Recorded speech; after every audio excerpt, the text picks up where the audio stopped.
wasallim tasliman biqadri azamati dzatika fi kulli waqtin wahin. Qala al-muallifu rahimahullahu ta'ala wa nafa'ana bihi wa amaddana bi barakatihi wa asrarihi fid dharaini amin. Adabul ghusli al-wajibi wal masnuni fa idza asabatka. Adabul ghusli ari ieu bab nerangkeun tata krama tanapi sopan santuna mandi. Ayil wajibi hartosna mandi wajib wal masnuni jeung mandi anu disunatkeun. Fa idza asobat mangka nalika menimpa ka anjeun naon jinabatun hiji jinabat min ikhtilamin nyatana tina ikhtilam mimpi keluar mani au wiqain atanapi wiqai jimain hartosna jima fahut mangka ngalap anjeun al ina akana wadah. Wa fi nuskhatin fahmil mangka gera nyandak anjeun mawa anjeun al ina akana wadah ilal muhtasali kana tempat ibak. Wada jeung ngaletakeun anjeun an yaminika tina arah ka tuhu anjeun ingkung ta. Lamun aya anjeun eta tarifu nyiuk atanapi ngambil anjeun minhu tina muhtasal. Wa an yasarika jeung tina karah katuhu kanca anjeun ingkung tasubbu anhu wasami jeung geura nyebut anjeun Allah ka Allah ka ngaran Allah awalan dina pertamana. Bismillahirrahmanirrahim. Para sekalian jamaah subuh Al-Jabbar hafizakumullah wa ra'akum, seperti biasa pada minggu pagi ini kita mengadakan seperti biasa kajian rutin dengan menggunakan kitab Muraqil Ubudiyah ini. Mudah-mudahan kita sekalian senantiasa diberikan ilmu yang manfaat oleh Allah Subhanahu wa taala. Dan pada minggu lalu kebetulan ada halangan, kemudian diselang dulu, maka kita lanjutkan pada kesempatan ini bahwa menjelaskan tentang bagaimana tata cara sopan santun kita ketika kita itu ada di kamar mandi atau kita mandi. Bahwa ketika kita mandi itu ternyata memiliki beberapa adab. Faida asobat kajinabatun mikhtilamin awiqain fahudil ina. Maka yang menyebabkan mandi itu ada mandi sunnah dan ada mandi wajib. Ya.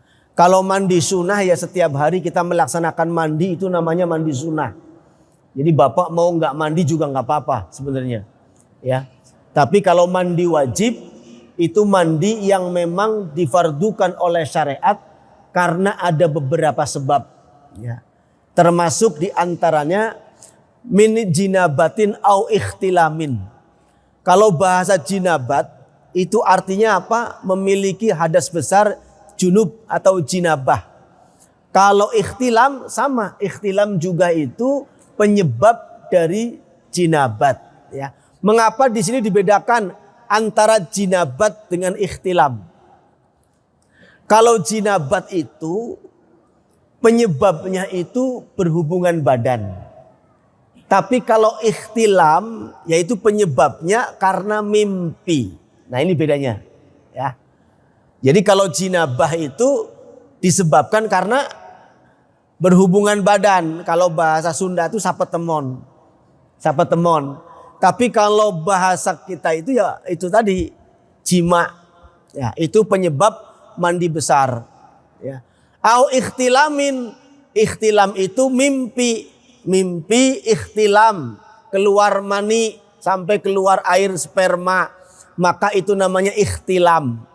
Dan ini berlaku untuk laki-laki. Ya, wallahu a'lam kalau perempuan, sebab kalau perempuan juga itu mimpi, ya. Cuman bedanya wallahu a'lam apakah ikhtilamnya seperti laki-laki keluar atau tidak, ya. Tapi pernah saya membahas dalam suatu bahsul masail bahwa kalau ikhtilamnya perempuan itu, mimpinya perempuan itu tidak keluar, ya. Tapi kalau mimpinya laki-laki itu keluar. Nah, ini makanya dibedakan. Kalau laki-laki itu ikhtilam, ya, mimpi, ya. Tapi bagi perempuan itu sebagai min alamatil bulugh. Salah satu tanda ciri dari alamat baligh atau dewasa, sudah mendekati usia sudah dewasa. Kalau istiqra'us Syafi'i, penelitian Al-Imam Syafi'i, itu kalau laki-laki itu usia 15 tahun, kalau perempuan umur 9 tahun, ya. Tapi itu istiqra'nya di Mesir, ya. Bukan di Indonesia, ya. Akan tetapi itu menjadi patokan sebab sekarang perempuan SD kelas 6 itu kebanyakan sudah menstruasi. Jadi min alamatil bulughnya itu tidak cuma usia saja, tapi juga termasuk menstruasi atau yang lain. Maka di sini diterangkan bahwa ilal muhtasali waghsil yadaika awwalan thalathan wa azil ma ala badanika min qadharin. Nah, pertama tata cara kita sebelum mandi wajib atau mandi sunnah, dianjurkan sebelum memasukkan tangan kita ke dalam wadah atau menggunakan gayung untuk mandi, maka dianjurkan kita itu untuk mencuci tangan dulu. Ya. Mencuci tangan, andaikan kita itu mandinya menggunakan wadah yang dituang atau langsung disiramkan ke kita, maka peletakan wadahnya itu hendaknya ada di sebelah kiri kalau dituangkan. Tapi kalau menggunakan gayung, maka hendaknya wadah itu bagusnya di sebelah kanan. Nah, ini anjuran fikih. Maka wada'hu an yaminika in kunta taghtarifa, ya. In kunta taghtarifu minhu wa an yasarika in kunta tasubbu anhu. Tuh. Jadi beda. Maka ini tata caranya. Wasammillaha jeung sebut bismillahirrahmanirrahim. Awas Pak. Ini tafsiran bismillah ini wasammillah, ya. Memang dalam hadisnya itu sebutlah nama Allah, ya. Sebutlah nama Allah. Berarti kalau menyebut nama Allah, ya, itu ya bismillahirrahmanirrahim. Bahkan dalam tafsirnya pun yang penting kita itu menyebut asma Allah walaupun selain bismillah. Tuh. Tapi ada yang menafsiri begini. Kita kalau makan juga wasamillah, kalau mandi atau yang lain juga wasamillah. Jadi cuman bismillah begitu saja. Kalau nggak usah diteruskan bismillahirrahmanirrahim. Lah ini pemahaman yang secara tafsir itu kurang pas. Jadi bukan kata saya, tapi kata tafsir para ulama. Jadi yang dimaksud wasamillah ya komplit bismillahirrahmanirrahim, ya. Atau ulama pun menganggap cukup wayakfi bismillah, itu pun cukup. Tapi bukan berarti tidak boleh meneruskan panjangnya bismillahirrahmanirrahim. Ya kan ada dalam keterangan-keterangan, mohon maaf, di beberapa macam medsos itu kalau makan itu bismillahirrahmanirrahim itu nggak boleh, cukup kata-kata bismillah saja gitu. Jadi tidak boleh diteruskan, cukup bismillah begitu saja. Padahal dalam hadisnya itu wasammillaha, sebutlah nama Allah, ya bismillahirrahmanirrahim begitu. Bahkan ada yang lebih jauh lagi, melarang ketika kita mau makan membaca doa Allahumma barik lana fima rozaqtana wa qina adzabannar, itu nggak boleh. Cukup baca bismillah saja. Nah, ini juga ya, sepanjang saya belajar tafsir hadis, sepanjang belajar tafsir itu nggak ada keterangan seperti itu. Dilarang membaca doa makan Allahumma barik lana, itu tidak. Ya, lo berdoa bagus kok dilarang. Ya. Kalau berdoa bagus dilarang seperti itu, berarti selain itu juga dilarang. Alasannya apa? Tidak ada dalilnya katanya. Tidak ada dalilnya. Itu dalil itu kan nggak harus khusus. Ya, ada dalil umum, ada dalil khusus ya. Allah illa idadalla dalilu ala tahrimi, kecuali ada dalil yang mengharamkan. Itu kan? Ada dalil yang mengharam. Loh, apakah perlu larangan itu ada dalilnya? Ya perlu dalil juga, ada larangan pun ada dalilnya. Ya.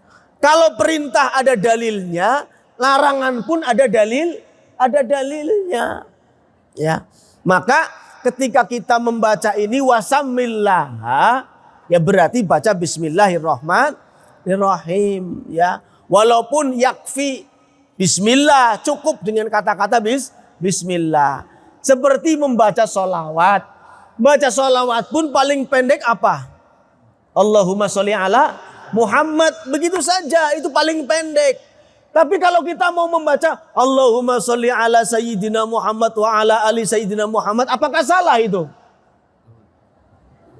Nah, ini makanya ya, baca sholawat itu redaksinya memang dalam hadis itu Allahumma sholli ala Muhammad wa ala ali Muhammad ya. Tapi itu disampaikan oleh Kanjeng Nabi. Yang Kanjeng Nabi itu tidak senang membahasakan diri. Tuh. Artinya apa? Kanjeng Nabi itu nggak bangga dengan dirinya, ya. Tapi dalam redaksi yang lain mengatakan ana sayyidul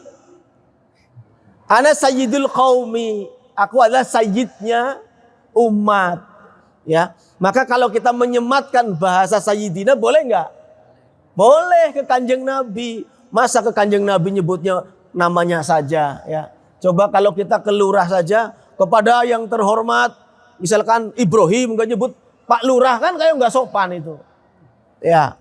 Atau kepada Pak Camat, kepada yang terhormat Jainuddin gitu aja gitu.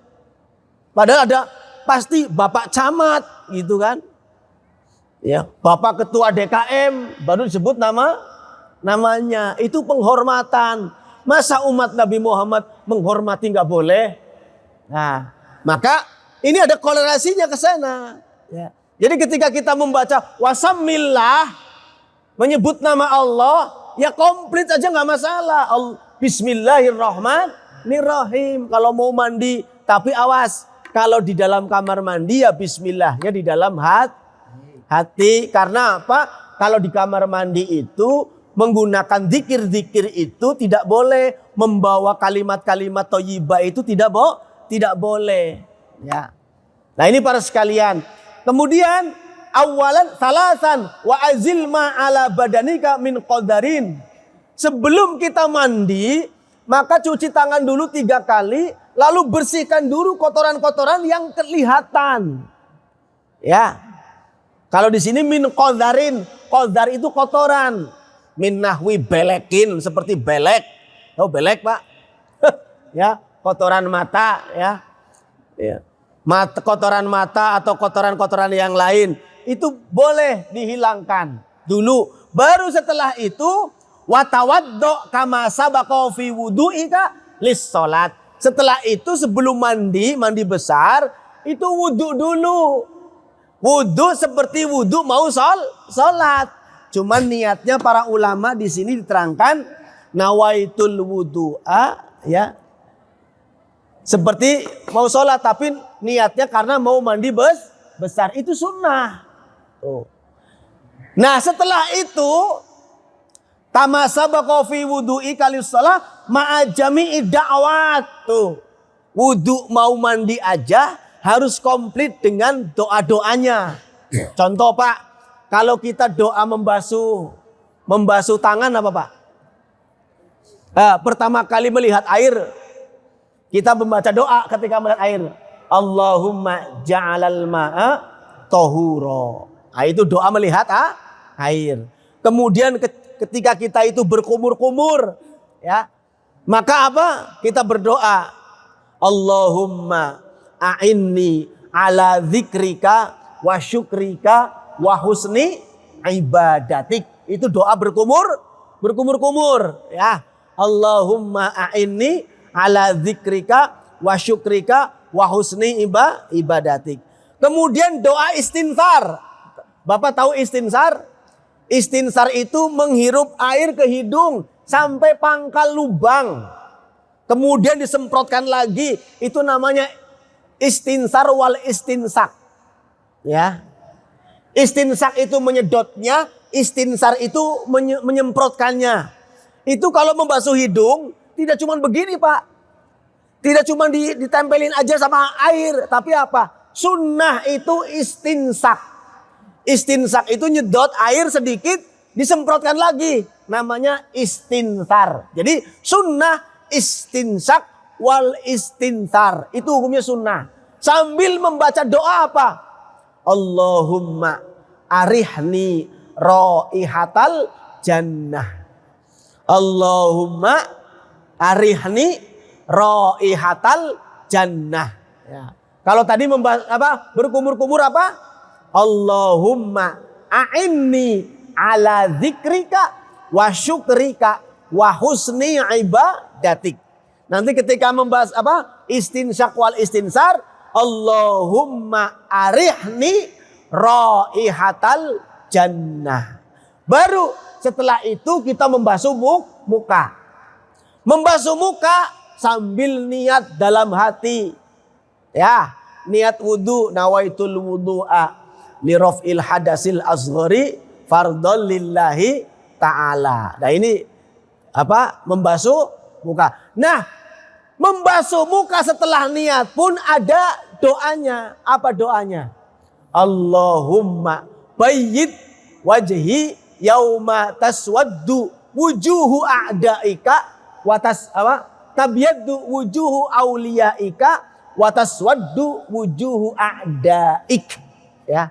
Ulangi, Allahumma bayyid wajhi kama tabyaddu wujuhu auliyaika wa taswaddu wujuhu a'daika. Atau paling pendek ya, Allahumma bayyid wajhi yauma tabyaddu wujuhun wa taswaddu wujuh. Begitu. Ternyata ada anjuran doanya. Itu makanya kalau orang yang hobi berwudu, melanggengkan wudu, walaupun wajahnya cek batur mah hidung, poek, tapi di pandangan manusia yang lain insya Allah bersinar. Apalagi di hadapan Allah. Ya. Makanya begini Pak, ini juga ada kaitannya apa? Kalau dalam sujud itu namanya simahum fi wujuhihim min atharis sujud. Nah, kalau dalam wudu namanya ada asarul wudu. Namanya itolatul ghurrah. Itolatul ghurrah itu memperpanjang basuhan yang akhirnya nanti basuhan itu akan menjadi saksi di akhirat, itu bersinar. Nanti orang yang ahli wudu itu di alam akhirat wajahnya bersinar dan anggota tubuhnya bersinar. Bekas apa? Bekas itolatul ghurrah. Memperpanjang basuhan wudu. Nah, maka mohon maaf Pak, yang dimaksud simahum fi wujuhihim min athari sujud itu bukan tarang hidung, bukan, mohon maaf. Bukan jidat warna hitam, itu bukan yang dimaksud itu. Ya bisa jadi itu di dunia kelihatan karena seneng sujud, ngusek-ngusek begitu ya. Bisa jadi. Ya. Tapi kalau yang dimaksud tafsirnya dalam Al-Quran simahum fi wujuhihim min athari sujud, bukan itu, tapi apa? Nanti orang itu kelihatan di alam akhirat, bekas sujudnya itu kelihatan. Ya, seperti orang yang wudu, coba di dunia ini apakah ada bekas wudunya? Tidak ada. Tapi nanti di alam akhirat Allah melihat, umat lain melihat, itu loh umat yang ahli ibadah, ahli berwudu, wajahnya bersinar, itolatul ghurrah. Ya, makanya disebut ghurril muhajjalin. Nah, itu ya. Makanya disebut ghurril muhajjalin, wajah yang bersinar, ya, berkemilau. Maka ibu-ibu, ya, make up yang paling bagus itu adalah berwudu. Ya kan itu ya. Make up yang paling bagus batin dohir itu adalah berwudu. Nah, ini ada adabnya. Wa akhir ghusla qadamaika kaila yudi alma, dan terakhir adalah membasuh kaki supaya tidak menyia-nyiakan air, supaya hente ngahamburkeun kana cai.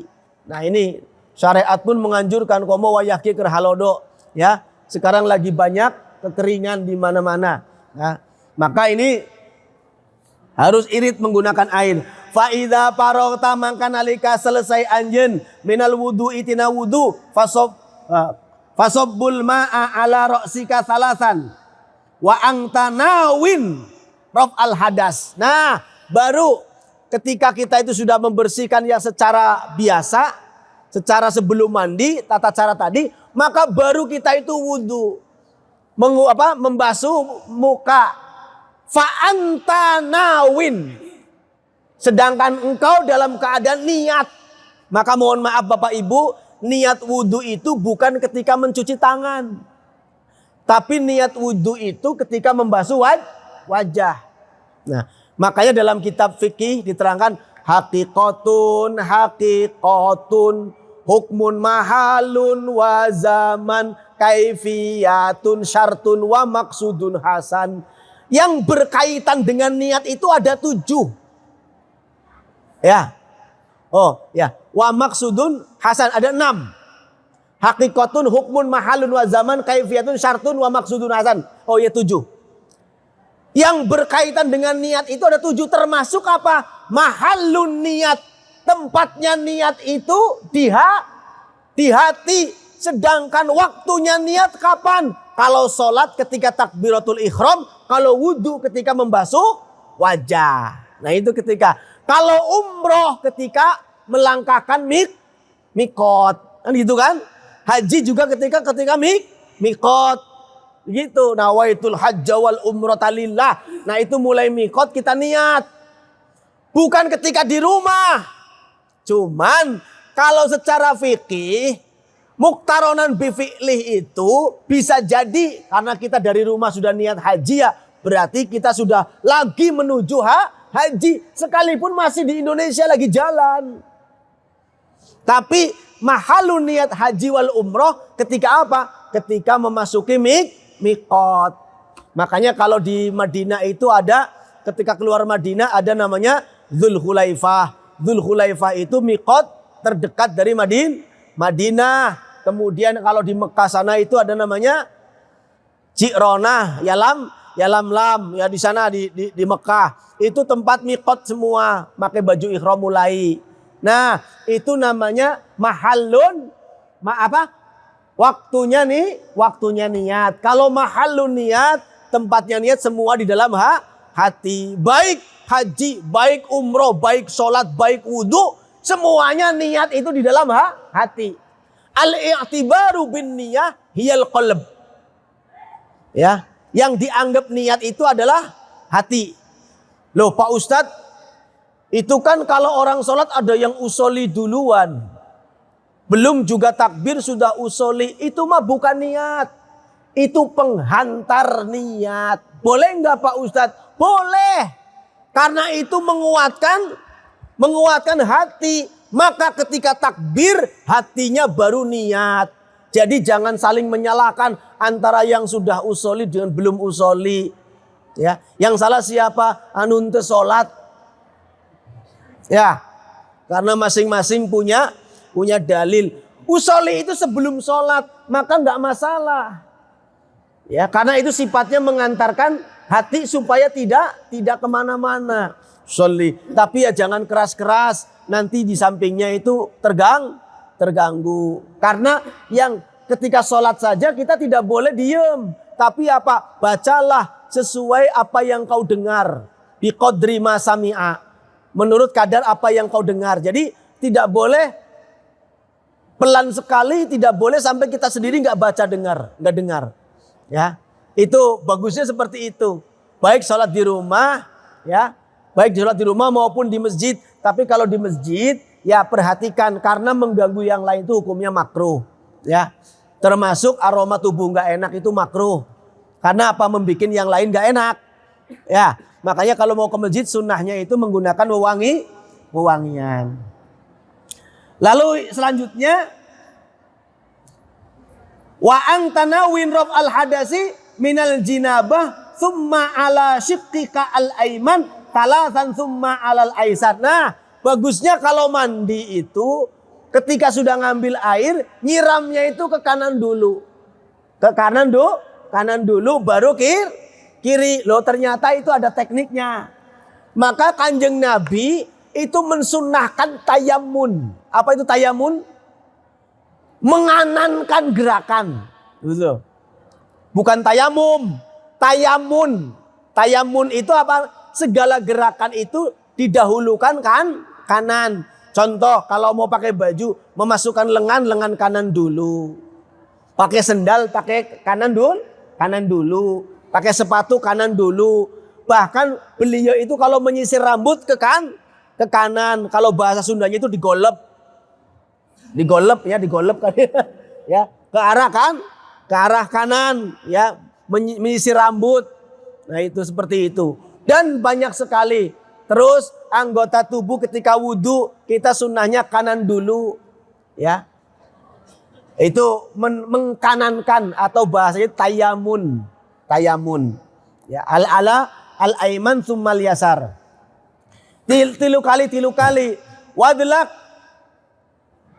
Wadlak ma akbala min badanika wa ma adbaro salasan. Dan harus menggosok tubuh, tidak boleh cuma menyiram. Makanya gini Pak, kalau wudhu itu bagusnya itu kalau ghuslun itu ada mashun, ada ghuslun.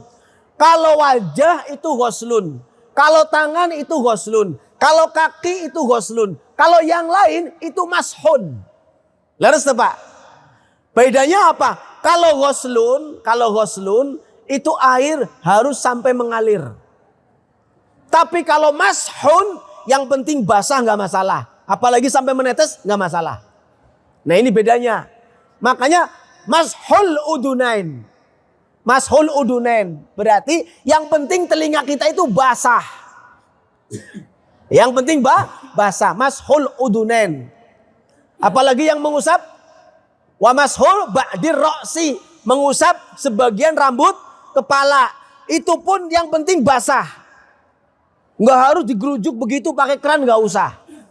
Ya, yang penting basah. Itu namanya mashu. Tapi kalau ghuslu itu harus mengalir. Contoh, ghuslul wajhi berarti harus basah mengalir air. Ghuslul yadaini ini bahasanya yang tangan juga ghuslun. Maka tangan pun harus mengalir air. Ghuslul rijlaini kaki pun harus dibasuh. Maka Bapak Ibu sekalian, kalau nggak bisa wudhu pakai teori air yang segelas, itu jangan coba-coba. Ya, kan ada di WA itu seorang syekh yang wudhunya pakai apa? Air cuma segelas. Nah, itu punya teknik dan pernah ngaji. Kalau kita nggak usah coba-coba. Oh air loba kok.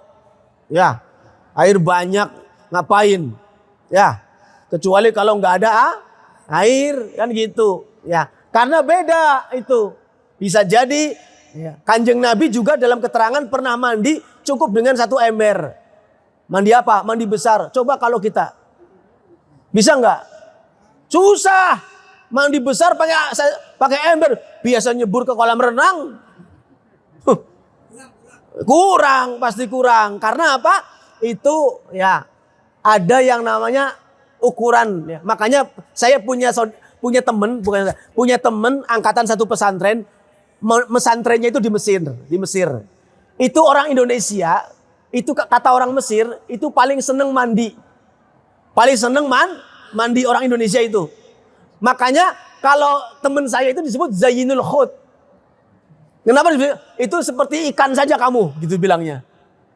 Seneng karena air. Karena apa? Orang Indonesia kalau di Timur Tengah, itu seneng sekali mandi. Yo biasa di Indonesia air banyak, kemudian cuaca enak ya mandi kan. Ya kalau di sana panas luar biasa, dikit-dikit akhirnya apa? Seneng mandi. Maka teman saya disebut Zainul Khut, ya. Si ikan laut. Ya, senengnya mandi terus. Nah, makanya ada beberapa teknik karena fikih itu lil ibadah. Kita nggak boleh sembarangan. Maka ketika mau mandi pun ada tata caranya, mau wudhu pun ada tata caranya, ya. Yang terakhir, wa khallil sya'ra ra'sika wa lihyatika wa ausilil ma'ila mu'atifil badan. Kalau kita mandi itu yang punya jenggot ketebel itu sunnah di sela-sela begini. Ya, namanya tasabbuk. Ya, sela-sela yang punya jenggot. Tapi kalau cuma tilu siki mata kudu. Lamun jenggotnya cuma sedikit, nggak usah. Atau rambut, makanya kalau kita dianggir sampo itu bagusnya itu di dalkun itu di apa? Ya digituin, ya. Apalagi yang rambutnya panjang seperti ibu-ibu, itu sampai pangkal kulit itu digosok. Ya. Pakai sampo. Kalau sekarang pakai sampo. Kalau zaman Kanjeng Nabi nggak pakai sampo, ya. Nggak ada, zaman Kanjeng Nabi nggak ada pakai sampo, ya. Makanya sekarang lebih bersih. Ada daily treatment. Daily treatment itu apa? Sampo yang bisa dipakai setiap hari itu ada, ya. Itu namanya daily treatment, ya. Ada sampo yang dipakai tiap hari, ya. Maka ini akan lebih bersih. Yang punya jenggot tebal kalau mandi sunnah di sampoan ini. Karena bisa jadi ketika makan ada minyak kotoran yang nempel. Itu karena Islam itu menganjurkan kebersihan. Demikian para sekalian, sedikit yang disampaikan pada subuh kali ini. Mudah-mudahan walaupun kajiannya kajian fikih seperti ini, tapi saya yakin untuk ibadah tidak ada ruginya. Untuk ibadah tidak ada ruginya. Daripada kita membahas kemana-mana, mendingan kita membahas satu kajian fikih untuk kesempurnaan ibadah. Kurang lebihnya mohon maaf. Wallahul muwafiq ila aqwamit thoriq. Walafu minkum. Assalamualaikum warahmatullahi wabarakatuh.